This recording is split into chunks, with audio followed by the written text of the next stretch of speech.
the 3.23 has been a really big patch, and I have not been able to test out everything, but I thought I might give a go at a second try or second part of, checking out what it has to offer and how stable is it. I did face a couple of problems in between my tests, in between my gameplays, from simple errors, server crashes, and some mission bugs.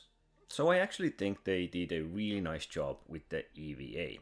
That is flying in space, or extra vehicular activity, I believe it was. They haven't yet delivered so that you are climbing with your hands on these walls, debris, ships when you're near surface. But the way you are actually positioned and the way it reacts to, you flying into some corner or something is less reactionary than it was before, which is a great thing in my book.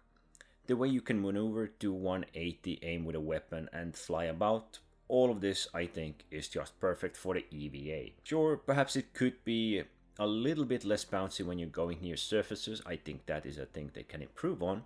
But it was nice to see this hands animation of you pushing yourself with hands a little bit away, or just to soften the bounce. Also, when your character was holding a weapon, doing the bounce with one hand while the weapon's ready in the other hand.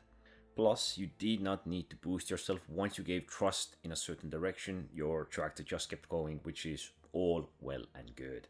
Another major addition is the facilities.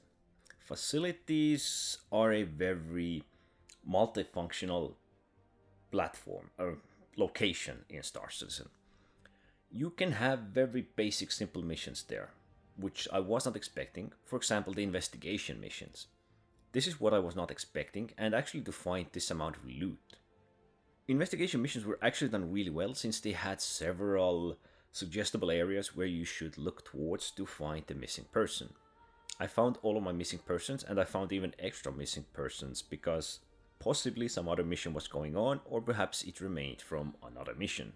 You could also do criminal missions here, which I did try, but I think ground approach would be best in this scenario, as I have never been really that surprised by the precision of AA fire I received when I went in close to just check out if there is any way I can pop my target from the vehicle, or if I need to land.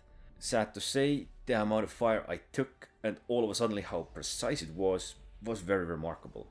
It seems the 3.23 has also been trying to improve the precision and the activity of hostiles, from the simple NPCs to heavy duty turrets.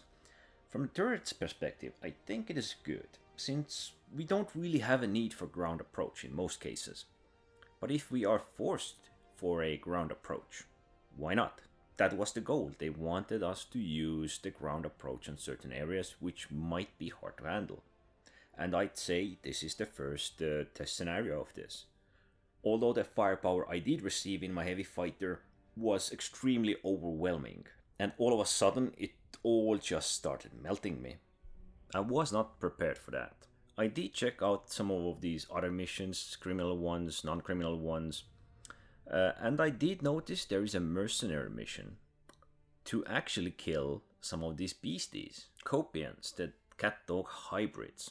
I have to say, I thought I might be able to do this perhaps even with a pistol, since initially there was supposed to be 4 of them, but since I crash landed and, rejoined this location and went deep inside the cave, it was in a sand cave, so perhaps bringing mining equipment might be a good idea, since you can sometimes find that extremely valuable ore in these newer sandy caves.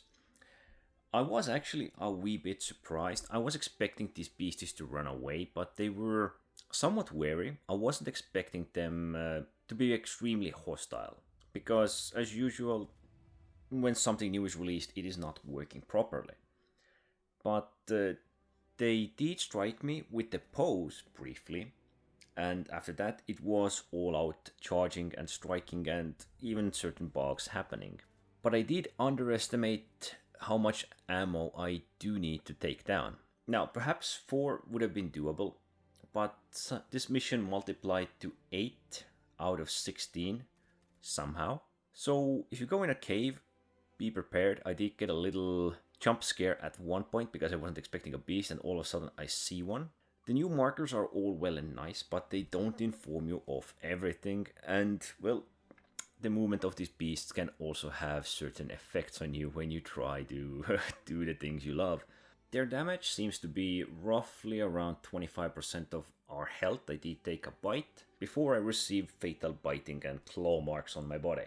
The water effects are also quite nice, and well, they're not directly dynamic, but they are very visual and describe these low flight scenarios and, well, water interactions quite well.